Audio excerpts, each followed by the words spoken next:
Welcome to the show, everybody. This is the Straight No Chaser podcast, where we talk about human freedom through money, technology, economics, and philosophy. So, what exactly does freedom mean? Well, today's guest, Dirk Roeder, says freedom to him means mastery of his own time. Dirk and his wife have lived this philosophy out in an 8-month journey that took them all the way around the world, visiting many of the wonders of the world. Dirk is also involved in the energy sector. Energy is a technology, and energy is massively important as far as human freedom goes. If we have abundant energy, we can do almost anything. We can grow as much food as we need. We can generate clean water, provide lights. We can provide internet. We can provide all these technologies that have improved human life through the ages. We can give this to everybody. This was such a great conversation because we get to speak about traveling the world, freedom of time, and the potential of energy and how that can free humanity. It's a great chat.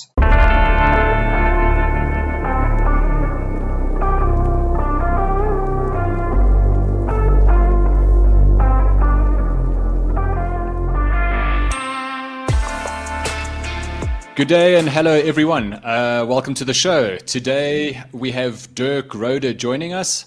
Dirk, I met recently in Stellenbosch a week or two back. We sort of bumped into each other quite by accident, started asking the usual questions. And I must say, in that short space of time, one of the most fascinating conversations I've had. So Dirk, welcome to the show. It's a pleasure to have you. Thank you for inviting me, Gavin. That's a lot of good talk. Hopefully I can meet the expectations you just put up for the audience. No, I'm sure it's going to be a good one. Dirk, this show that I do is focused on human freedom. We look at money, technology, economics, and philosophy as sort of 4 pillars that I believe can play massive roles in human freedom. In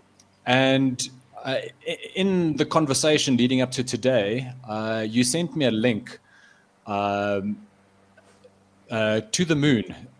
It was a YouTube channel link. I had no idea what it was, but I clicked on it and I was absolutely blown away. It was, I think you sent me almost like the highlights reel, probably 8 to 10 minutes or something, maybe not more than that, just describing what To the Moon is. And I thought that was such a perfect introduction to this conversation because my show is all about freedom. And I think nothing really describes freedom in a better way than just that 5 or 6 minute video clip that you sent through to me. So talk about To the Moon. Just tell me about this idea and what does freedom mean to you as a person and how do you live out freedom? What is a practical freedom to you? Well, I think the pillar of freedom on a personal level is that you are the master of your time. Once you have achieved this, basically, there's nothing else to do besides living a healthy life. The project To the Moon or 21 He Moon is basically it's a game with numbers and with letters. To the Moon, I guess, is the ultimate goal if you want to travel. Or now, since we have Elon Musk, I think Mars is the ultimate travel destination. But because To the Moon is also a meme in the Bitcoin space. So I mixed it up with the 21 number, which is resonates with us, meaning my wife and myself, on a very personal level. And 21 also is the limited supply of Bitcoin. So if you read the 2 as a 2, a TO, and then the 1 as a T, and then it makes sense to have like To the Moon. And basically, we founded this YouTube channel because we decided to travel the world. It was a dream from both of us, and to have this kind of freedom and to see how other people around the globe live, how their culture is, of course, how their food tastes and smells, and just to have the freedom not to, fire up your laptop and reply to some emails or do whatever work you're doing, just to have the freedom to plan ahead completely without anyone interfering besides the two of us, what we will decide to do tomorrow or the day after tomorrow. And this is how this project came together. And the last hint to the 21 is it was actually born out of a conversation we had roughly, I think it was autumn, winter time in 2023, and we had a walk and we were talking about world wonders, and we would start counting them like, oh, what do you know? What do I know? And we came up with 9, and we figured, okay, that can't be right because it's 7. So everyone knows there are 7 wonders of the world. So I sat down and Googled it, and I found out that there are actually 4 categories of each 7 wonders, like the natural wonders, the ancient wonders, the new wonders, and the modern wonders. And then we said, okay, we have seen randomly 4. Then we set up an itinerary to close and see and visit 21 wonders of the world in total. And this gave us a route around the world.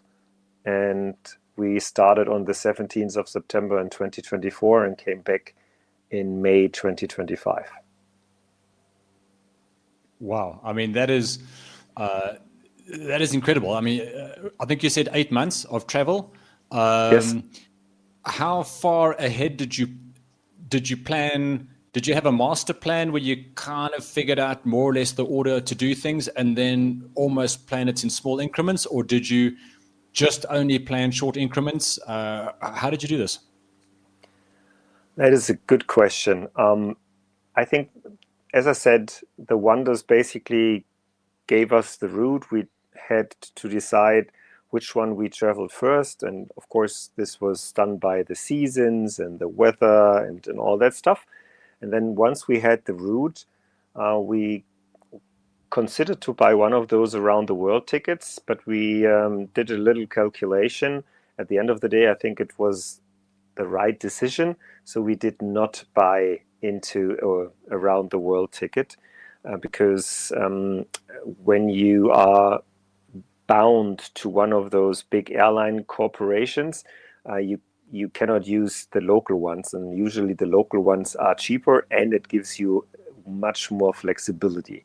So basically we had a rough idea how many weeks we will spend in each place or in each country, and only Machu Picchu in Peru gave or mandated us to agree to a certain date because it's very well booked, and it's very difficult to get tickets spontaneously. You have to line up, like sometimes people line up for 2-3 days in the row, depending on the season, of course. And it's a lucky draw, and we didn't want that. So this was basically the only fix appointment we have on the whole itinerary. Everything other than that, we planned ahead like 1 or 2 weeks, or sometimes spontaneously a day ahead.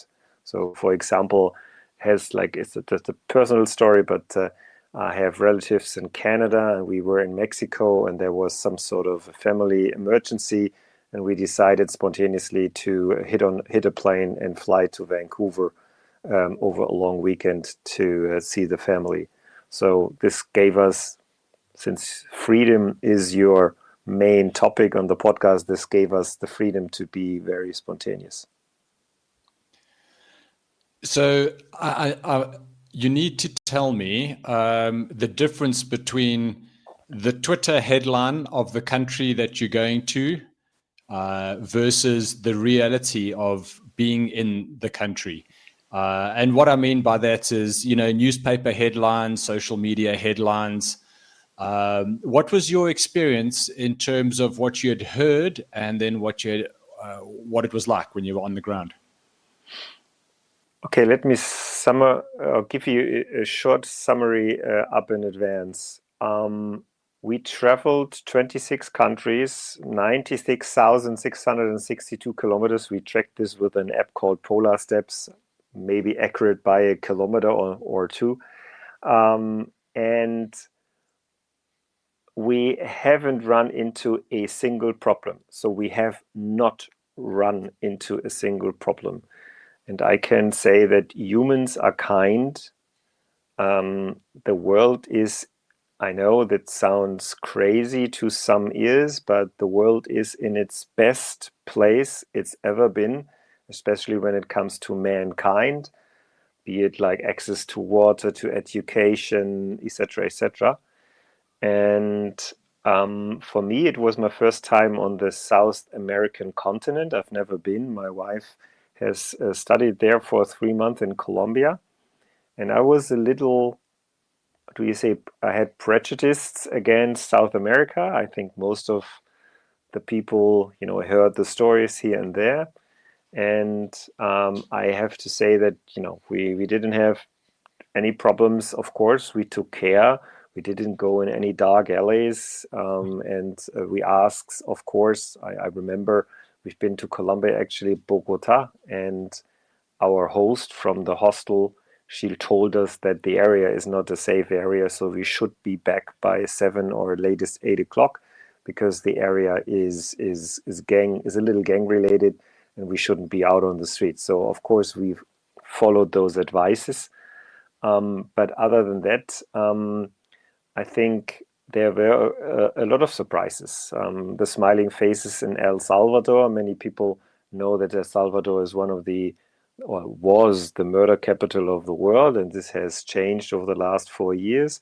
And to look in those faces, like everyone we met is celebrating the political leader, the changes they made to the government, and well, I think first and foremost to the society, that they got rid of all the gangs and all the violence and the murder.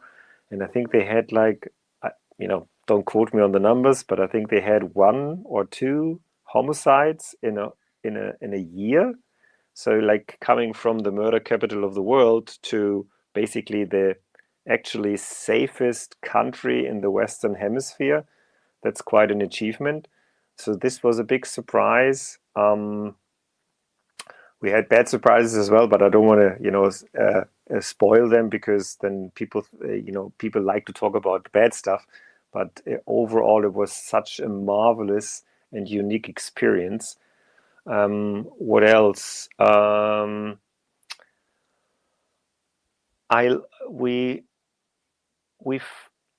I think it's not surprising. We've been to Bolivia, which is a very poor South American country. We've been to Peru, which is slightly a little better economical wise, but it's funny, the people who have nothing are the ones who give you the most, be it on a personal level, experience or warmth or smiles, but even give stuff away. They are very helpful. I'm not saying that's just because they are poor, but the prejudice or what you hear in Twitter headlines, when you actually there, you can see that that the people, as I said, humans are kind. Yeah, and one surprise, and this is a political one, since I talked to a South African, maybe you can relate. I don't want to tick off boxes or make you angry, but when I traveled through South America, we got in contact with a lot of people. We talked to Uber drivers, we talked to restaurant owners, to our hostess and stuff. And all of them openly said that the government is corrupt, that the government is promising changes, and the only change that all the time that happens all the time basically is that they have other pockets of their friends and relatives to fill, and it never trickles down to the actual population. That is a very sad story, and that is why I think the story of El Salvador is such a beacon of hope and as our former foreign minister says, a beacon of hope. Sorry, I have to make this joke. I think that it's a prime example how good leadership can actually positively influence the safety, the security, and the freedom of the people. Yeah, no, you spot on. I think pretty much everything you said, I can agree with, and that's been my experience as well. I suppose, South Africa has been through a bit of a regime change. It was well known, the previous sort of apartheid government, and then the 94 elections and the first democratic elections and all of that. A friend of mine actually once said, no revolutionary party has ever gone on to successfully rule the country. And I hadn't heard that expression before. And then I sort of thought about it and tried to think of every sort of so-called revolution I could think of. And it seemed to sort of hold true. I think that's where South Africa finds itself at the moment. And it was obvious to some people many years ago already that tough times were coming. But I think it's now become obvious to everybody that we're in deep shit, basically, and we need to do something about it. So we have some elections coming up, and hopefully we'll be able to get some changes and maybe head more in El Salvador's direction than in a worse direction. Fingers crossed. Yes. Yeah, for sure. So Dirk, the reason we actually ended up speaking when we did meet in Stellenbosch was about energy. You work for a company, a large company in Europe, in Germany specifically, and you're involved in the energy space. Now, as I mentioned, this show is about human freedom. And one of the sort of four things I like to talk about is how technology contributes towards human freedom. Energy is a massive technology. And that is really what I wanted to talk to you about. Energy seems to, in our modern world, almost control pretty much everything that we do. Whether it's the vehicles we drive, the homes we live in, how we get things across oceans or through airlines flying cargo around the world. Agriculture relies on energy, even just pumping water into irrigation channels. People are growing things in hostile climates that they might need greenhouses or something similar, and they might need heating and cooling and hydration, irrigation, all of that. If energy as a freedom technology was abundant, we could probably produce more food than we could eat. We could probably get water to everywhere that we need it, whether we desalinate. I know that's quite an energy intensive process and expensive. But it seems like we could impact probably almost every area of life, from simple lights into places that don't have lighting, electricity. And soon after lights and electricity, you get internet access, Wi-Fi, information comes through. So, energy is such an important thing for freedom. South Africa, with the previous dispensation prior to the 94 elections, had one of the cheapest electrical costs in the world. And we had one of the best grids. We were exporting energy to all of the neighboring states. By 2008, we could no longer supply electricity to ourselves. And we started having these rolling, they call it load shedding. I think the Americans or Europeans might call it brownouts or something like that. I've had some firsthand experience in what limitation on energy can do to a country and to an economy. And to this day, we're still struggling with that. And that was in 2008. We're now nearly 20 years later, and we still haven't solved the problem. Anyway, sorry, I'm putting out a whole one page there But my question to you is, what does energy as a freedom technology mean to you? Well, I think first I would like to state that there is no such thing as a low energy rich country. It simply does not exist. And energy, we need abundant, cheap, reliable, and hopefully less CO2 emission energy. I think this is the goal, because imagine everything, actually, anything we consume basically needs energy to be produced, be it the potato you cook, be it the iPhone you use to WhatsApp. I know WhatsApp is a big thing in South Africa, or Telegram or whatever you use. The car you drive, the house you heat, whatever. So and then just think about what is around the corner. I remember I saw a statistic. Sam Altman from OpenAI. I don't know if many people of your audience might know him. He is one of the founders of ChatGPT, basically. He made an announcement in I think it was an investor call or something, a couple of weeks ago. And he announced that they are planning to ramp up their energy consumption, their energy need for their IT infrastructure from now 2 gigawatts to 250 gigawatt. To give you a rough idea what that actually would mean, that would mean that by their trajectory, they said this is by 2035, so that's 10 years down the road, from 2 to 250.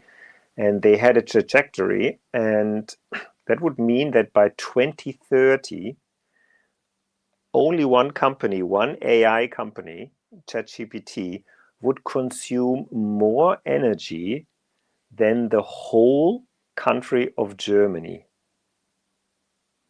So if you put this into perspective, what AI might do and might help us, be it the Terminator version, which no one hopes comes true, or the version that robots will help us. AI will support us in our everyday needs, but they need energy to run those things, to run those algorithms. And if you look at this statistic, and it's just one company, maybe they are off by 50%. Even then, imagine one company consume as much as 50% of the third biggest economy in the world. That's Germany right now. That is crazy. So yes, energy means freedom. Energy means how do you say, like prosperous society. Hopefully that makes sense. And anyone who is on this path, or anyone who's telling people we need to save energy, we need to reduce energy, is against humans. This is I'm just saying this from the bottom of my heart, and it's this is evil. If we go down this path, if we roll back what we have achieved, this means dark times. This means lesser health care, lower life expectancies, etc., etc. Just like from the health perspective, this is insane. So we need to make sure that, as I said, that we have cheap, abundant energy, which is hopefully reliable and has low CO2 emissions. I think that's such an important point you raised there, because in the world we live in, there is this talk of constantly trying to reduce energy consumption. But if you look at it from free market principles, if there is a high demand for some resource, then many companies and individuals get into that business to try and solve that problem, because there is value to add, money to be made. There is a product that they can sell. So by having like energy that is it's finite, we don't have infinite energy, but we have a lot of use for it.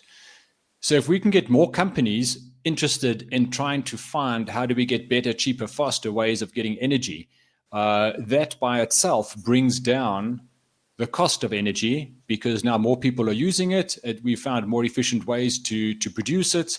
Do you agree with that? As opposed to trying to reduce the use and thereby save the planet, or however you want to phrase it. Yeah, I just want to make that point that I do care about the environment. I don't want to pollute any lakes or the ocean, or I just keep on going emitting CO2 on the levels we are doing it right now, or how we have done it in the past. That's not my point, but there are solutions. But I think since I come from Germany, and I guess we have a reputation when it comes to energy policy, which is, in our eyes, we are leading the world. But I think if you look from outside to the inside, everyone is laughing about us. So we showcase basically what it means to go down this green path of reducing energy and making energy expensive.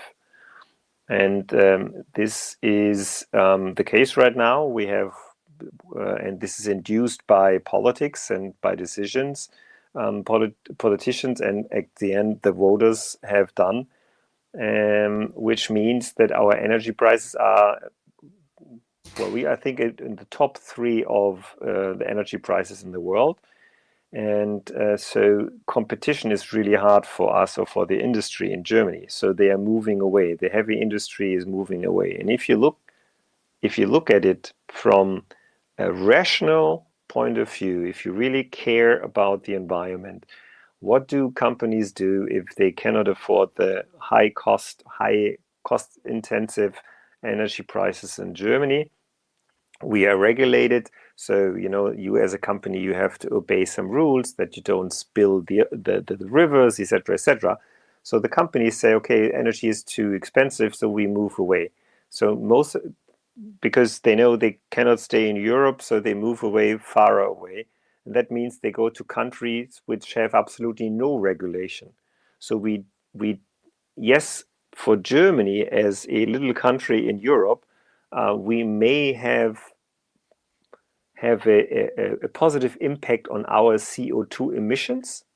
But since the climate is all over the world, now the company moved to a place where they can emit whatever they want, because the government doesn't care. The government is just happy that, like a big international corporate comes, builds a factory and hires some people. So the environment on a global level is basically it's a negative, but for Germany it's a positive. And those people who usually think everything through from cradle to grave, all of a sudden just pick something in the middle and don't care about the left and the right. And this is for me, it's beyond me. And I think we need to have an open market. We have to get rid of any politician who sits in his chair. And I'm not saying that all of them are bad, and that by all means that all of them are stupid. That's not the problem. But they sit in some chairs and they follow some programs of their party, or even worse, an ideology, and they push things through. But this is a bureaucrat deciding whether this technology will win over the other technology. And if you look at human history, especially the last 100 years, all the inventions, if the free market decides, I think there are some tiny examples where the free market decided the wrong product. But most of the time, the people decide whether they want to buy this new car from Mercedes, or whether they say, no, I don't buy it. It looks ugly. I'm not saying Mercedes is ugly. I'm just saying for the sake of the argument. And then the market, doesn't touch the product, and then the company has to evolve and has to make it better. So my how do you say? I'm preaching basically free markets, which suits the title of your show. It's freedom, because I think if you have free markets, this also means free creativity. People can think freely and come up with, maybe in the first place, some crazy ideas. But who knows, Then VCs, like the guys with the big pockets, they put in some money and they invest in it, and maybe they invest in 100 companies, and 95 of them go belly up, but 5 of them, or even if one of the 100 invents, I don't know, the energy source of the future, then all the money spent was worth it. But it was people who spent their own money, and not politicians who are spending the taxpayers' money based on decisions basically written for him by the party leaders or by the ideology they are following. And I think this is where we have to get, no, this is how we should decide things, and not just with energy. I think this is how we should decide about everything. Like if you like a product, you buy it. If you or you go to a restaurant, just simple as that, you go to a restaurant, you have a bad experience. Will you go there again? No, you will stay away. You may even write a bad Google review. But if you have a blast, you will come back. And that's how business works. And then the business knows, okay, my sushi is great, or my pizza is it's lecker. I guess you say lecker here. Yeah, I think this is what we should do. But I have doubts that we can enlighten anyone who's in charge, unfortunately. Yeah, I've heard it described that failure in the marketplace is not really failure. I mean, sure, someone comes up with an idea, they try and sell it, it doesn't work, but that failure informs the next generation or the next iteration of that same idea or product. And people can say, well, so that guy tried it, it didn't really work, how can we change it? So failure is as important as the success. You won't get to that high level of success without all the failures leading the way.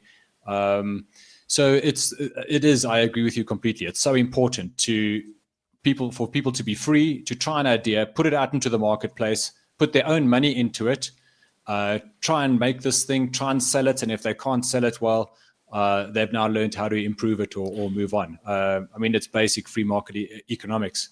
But coming to practical things now, Dirk, most of us walk into our house in the evening, we hit the light switch on the wall, the light comes on, you push the power button on the TV comes on, you press the coffee button on your coffee machine, and the coffee comes out. We live with all these appliances, but I don't know how many of us really understand what is involved from an engineering point of view so that the power is there when you flick that switch. Can you just talk a little bit in simple terms about how grids work and how this all comes together? So you have lights at home at night and a warm cup of coffee when you get there.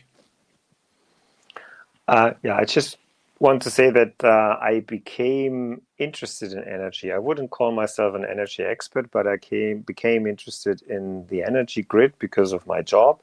I'm into Bitcoin mining, and we run pilots in Europe or / Germany, where we want to stabilize the energy grid with a highly flexible demand, which is Bitcoin mining. I explain what that means, hopefully now in simple terms. And I guess this was one of the conversations we briefly had when we sat in the pizza place in Stellenbosch. So the basic principle of any electric grid in the world, doesn't matter if it's South Africa or Europe or whatever, is basically that the generation of electricity has to match the consumption. It must always be in exact balance. I think you guys here are on the 50 hertz as well. And this is basically the frequency which the grid operator decided on. Physicists have found out that all the devices like transformers and even devices we use, machinery, is this is one of the idle frequencies where they have a long shell life. I know this sounds crazy, but this is really an old story. So United States runs on 60 hertz. It's slightly a bit different, but at the bottom line is you have to always match energy production with energy consumption. And this is physics. This is something especially politicians here and there do not understand or maybe ignore. I don't know what's worse, but you cannot argue with physics. And I like to quote the most successful entrepreneur of our times, Elon Musk. Physics is the law, anything else is just a recommendation. And he nailed that one. That is so absolutely true. And this accounts for the energy grid. So what does it basically mean? So you like the energy grid is a highly complicated endeavor. And if you start go down the rabbit hole, if I may say so, and you read stuff, you find out that this is the life source of our society. That means the life source for South Africa as well as for Europe or anywhere else on the global market. Just imagine, I know you guys have experiences with load shedding, but just imagine a load shedding not would be like, I know you haven't had load sheddings, which I'm really happy for you guys, but just imagine load shedding would last a couple of days. What that mean to your personal life and what that means for society. So I don't want to doomsday scenarios, but just coming back. So this is an absolute crucial part of running a modern society. You have to ensure that the energy grid is stable. That also means if you have more and more demand, a rising demand, be it you have a rising living standard, or now I think I made the example with AI, down the road there will be more demand because we will have these IT farms full of NVIDIA chips, GPUs doing all those calculations and algorithms, which basically prompt the answer to your question you ask ChatGPT. Then you have to plan accordingly. And if you look at this simple mathematical formula, you already know that saving energy is anti-human. Because what that actually means is if we want to live in a modern society and we know down the road that AI will consume unbelievable amounts of kilowatts, then to say we need to save, so does it mean we need to go back to horses because we have to, we cannot consume over a certain threshold. So now we decrease our consumption because AI is around the corner so that we can use AI. We need to ride on horses. I know I'm painting rough pictures, but just, to get everyone alerted to what that actually means. And so every country has so-called grid operators, and their only duty is to guarantee that those 50 hertz, this balance is always met.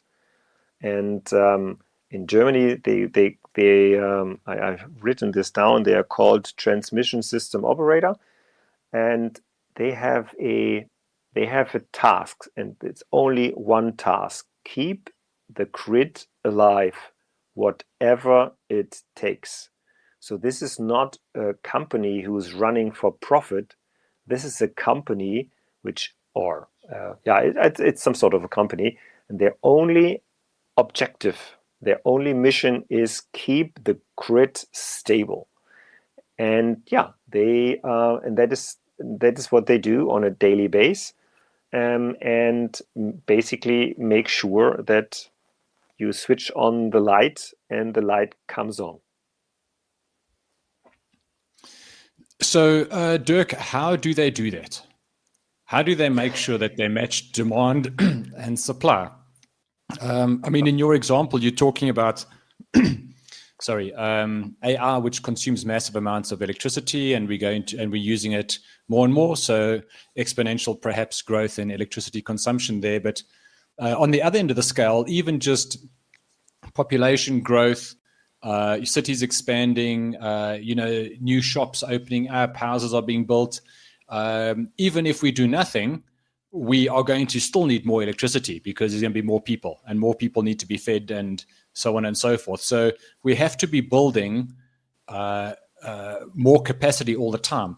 So how do you balance that, the demand and the supply? I understand what you say, it must be balanced. Well, how is that practically achieved? Okay, so you want to go really deep. Good. So Very basically, simply, deep but simple. Okay, I try. As I said, I'm not an expert, but I got accustomed to it, or I got interested in it due to my job, and it's very fascinating to learn something which is so crucial to my daily life, to like all the conveniences I have. As you said, you go to the fridge and then you have an ice cold beer. Haha. Okay, but okay. So coming to your question. So I can only now. This is how basically the European grid works. I think that this is handled very, very similar to what I'm about to say. Like as I said, the physics don't change because we are in South Africa or because we are in Peru. Physics is all over the world. But I give you an example. This might be a little different in South Africa, but the general gist of it is the same. So we have increments of 15 minutes, and it's called, there are many, many price auctions going on, so that the so-called grid operators, they ask the big consumers, those mostly are AIs of the world, the chemical plants, the car manufacturers, whatever, the industry. And they can plan ahead. They know the assembly line will consume such and such an amount. We have 1,000 workers working on laptops. If they come to the office at 9 o'clock, they switch on the laptops, then consumption goes up, blah, blah, blah. So this is all leveled. It's like a huge Excel sheet. Hopefully it's not run on Excel. I doubt it's run on Excel, but just give you an idea. And then in Europe, by the way, it's the biggest connected electric grid in the world. I didn't know that before as well. So because all of Europe, from the southern tip of Spain to the northern tip of Norway, this is thousands of kilometers, everything is connected. And so the grid operators locally in Germany, they are dispatching the energy with the grid operator in Poland and in Austria and Switzerland and Sweden and Denmark. And then the France guys are dispatching with the Spanish guys. So this is like one giant operation. And what they do is they have increments of 15 minutes, and they have a so-called day-ahead curve. They say, okay, tomorrow, 12 o'clock, what is the demand for the energy and what is the supply for the energy? And then they try to match. And then the free market, sort of free market, finds a price. So if you have a higher demand for energy and you have not enough supply, the price goes up. If push comes to shove and they really need to, that the market is not able to navigate through, then they have to ask that either the demand is, depending on what's the problem, either the demand has to be lower, so they talk to the industry that, they give them basically benefits if they say, okay, we will reduce our demand so that in this 15 minutes from 12 o'clock to 12:15, sorry, that in these 15 minutes we will have this balance of supply and production, supply and demand. Or the other way around, if they have excess energy, they will talk to the power plants. Most of them are solar and wind because they can be shut down immediately to shut down the energy production because we have excess energy and we don't need it. And this is basically how they plan ahead. 24 hours ahead, they plan those increments. And then, of course, they have the real-time stuff. And this is where it gets really crazy, because if you highly dependent on renewables, you are highly dependent on nature. And we all know the weather forecast for tomorrow is many times in the year is totally wrong. So they say it's going to be a sunny day, blue skies, and all of a sudden it rains. For us, it's a nuisance. Oh, okay, I can't go to the beach, blah, blah, blah. But for the energy grid, this is a freaking nightmare, because all of a sudden you don't have the solar you calculated one day before. And then they need to redispatch. And this is when the prices go crazy. And as I said, so they either ask the demanding part to lower the demands, or they look if they can get more energy somewhere else. And this is what in the European grid is happening basically on a 15-minute basis. So they're moving energy around through all those countries. And on a second base, like second meaning time-wise seconds, now it's getting really complicated. It's called inertia. This is the spinning masses in turbines in gas power plants, nuclear power plants, and coal power plants. So I guess everyone knows roughly how an ICE engine, like a gas engine from a car, works. You have like moving parts that are going up and down, and then you have this explosion, and it goes down and goes up again, and that's how your car basically moves forward. And this movement, this spinning mass, this can be controlled very, very, in a sensitive way, that you have like the little discrepancies. Sorry, sometimes my English is not perfect. The discrepancy between demand and supply, this will be leveled by this so-called inertia. And this, I can't go any deeper because I don't know like the details myself, but like from a understanding level, I hopefully could give you an idea how they level the grid. And so it is basically very important to have this spinning mass for these particular reasons, because you can on a very, very, very short term, you can break the spinning mass a little bit, so you can get this rebalancing on this matching production and demand, and they do this with a spinning mass. This is like the little things, how they basically adjust it. And the big things is that they asks people who demand too much energy, okay, you have to lower your demand in 3 hours because we can match it. And then they make a deal. They pay the company that they say, okay, we lower down. So they get actually being paid by the grid operator.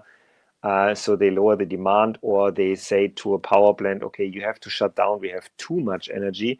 Then they pay the power plant. So the power plant gets money for not producing. But as I said, the only objective from a grid operator is to stabilize the grid. Hopefully that was kind of understandable. Yeah, it was very nicely put. So how does Bitcoin mining fit in to help with grid stabilization? I think that was something you mentioned at the beginning. Yeah, as I said, this is a demand. First of all, of course, Bitcoin mining always comes last, meaning if you want to switch on your light at night or you want to make a coffee in the morning, your demand for energy always has the right of way for Bitcoin mining. Having said this, I guess this already explains why Bitcoin mining is so interesting, because you can adjust those miners. I'm not saying that they can replace the spinning mass. That's not my point, but they are some kind of a spinning mass. They are not on this, like in 1 second. They cannot adjust in a second, but they can adjust in a couple of seconds to demand requests in either way. So you can lower down, you can say the machines run on 100%, and then the request comes, oh, we have not enough energy. So a Bitcoin mining farm could easily say, okay, not a problem, we will lower our demand, we will run the computers on 80%, and by that the 20% gives you a breathing or a gap, or it gives you maybe the to fill the gap you need to stabilize the grid. And basically this is what Bitcoin mining does. Bitcoin mining is able to breathe as usually an energy demand. It breathes with the requirements from the grid operator, and by that the Bitcoin mining is a perfect way to stabilize the grid. And the more, and I gotta say this, the more renewable energies usually are in the grid, the more extreme the rebalancing becomes, because you have more and more unreliable, and I say unreliable because of the weather. I'm not saying that solar doesn't work, but you have more unreliable energy sources. And if you run an assembly line, you cannot breathe with clouds which are going in front of the sun. All of a sudden, so the solar energy capacity drops, and then you cannot say, okay, now we are going by 60% with our assembly line. That's simply not possible. That's not how industrial production works. I know that some people in our government, like the Green Party, that they think that is how production work, but they've never actually worked in a production line, and they've certainly never had the responsibility to run a business, so they don't know. So in their theoretical approach, this always can work, but they don't know that, if you shut down certain processes, that it takes days to relaunch them, like think chemical plants and stuff like this. Or you are in a steel production, you cannot shut down like one of those big ovens where you melt the metal. Like it's crazy to think you can shut down this oven and you just fire it up in 15 minutes. Think about the temperatures you need to melt metal. So having said all of this, basically the stress increases in the net the more renewables you have. And this is basically perfect for Bitcoin mining, because Bitcoin mining comes in and can say, okay, the peak hours, like over midday, when stay with solar because it's very easy, between 11 and 2 o'clock, you have the peak. So this is the highest production of solar energy. Usually that is the time where energy in Germany is not needed.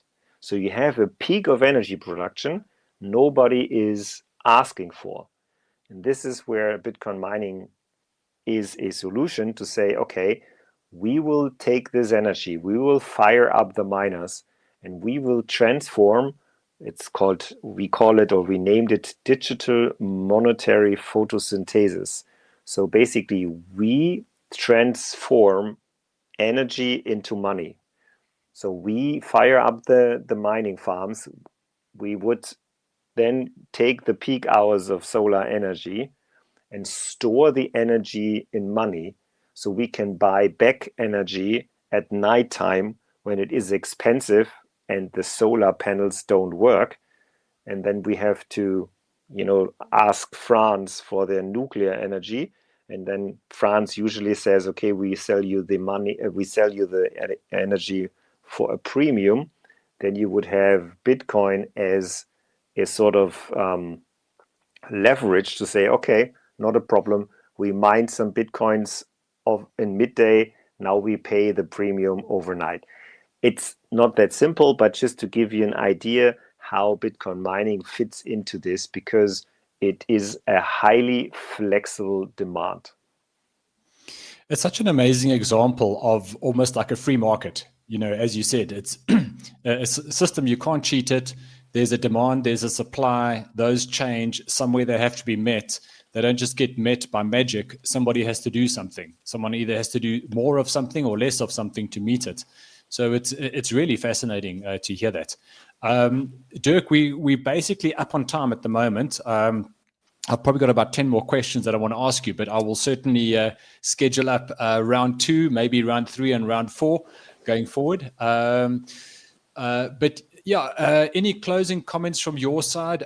If people want to get in touch with you or just follow To the Moon, your To the Moon project or anything else, where can they get hold of you? Well, first of all, I think if you like travel and you like to see nice places, and maybe you can stick up with my voice and my opinions and what I'm going to say about this or that country. I think down the road I will share some insights on South Africa, because I'm South Africa right now. I'm in Knysna at the moment. Then I guess YouTube is a very good source, but it's basically all about adventure travel and sports. So here and there, when we go to a Bitcoin community, I might make a video about it, but neither Bitcoin nor energy is any topic in this YouTube channel. People, if people really want to, but it's the same content. I have an X account, but it's basically the same content with travel and adventure. So basically, if people want to contact me or have questions, I think they can either leave a comment in YouTube or they can send me a private message on Twitter or on X, and then I can help them. And what is your Twitter handle? Basically the same like my YouTube handle. It's like the 21 He Moon. Okay, perfect. Dirk, thank you so much. This has been a great conversation. I've been so excited to have this one. So thank you for your time. I wish you the best with the stay in South Africa. How long are you still here in the country for? I think I can say this at this moment. So we do a lifestyle test drive at the moment. So we consider to move here part-time, and I will be here with my wife until mid of December. Okay, excellent. Well, I might just hit you up towards the end of December and see if you have made a decision yet as to whether you will be spending some time here. And I'd love to hear your thoughts on the country once you have finished your time. But thank you so much. It's been amazing chatting to you, and have a great rest of your day. Thank you so much for inviting me. And again, hopefully I was able to give some interesting insights to you and your audience. Especially relevant to South Africa, where we are experiencing energy issues. And I think for many people, this would be the first time they've actually been told how it works and why it's such a difficult problem to solve. So thank you for that. Have a great day, Dirk. Keep well. Bye-bye. Cheers.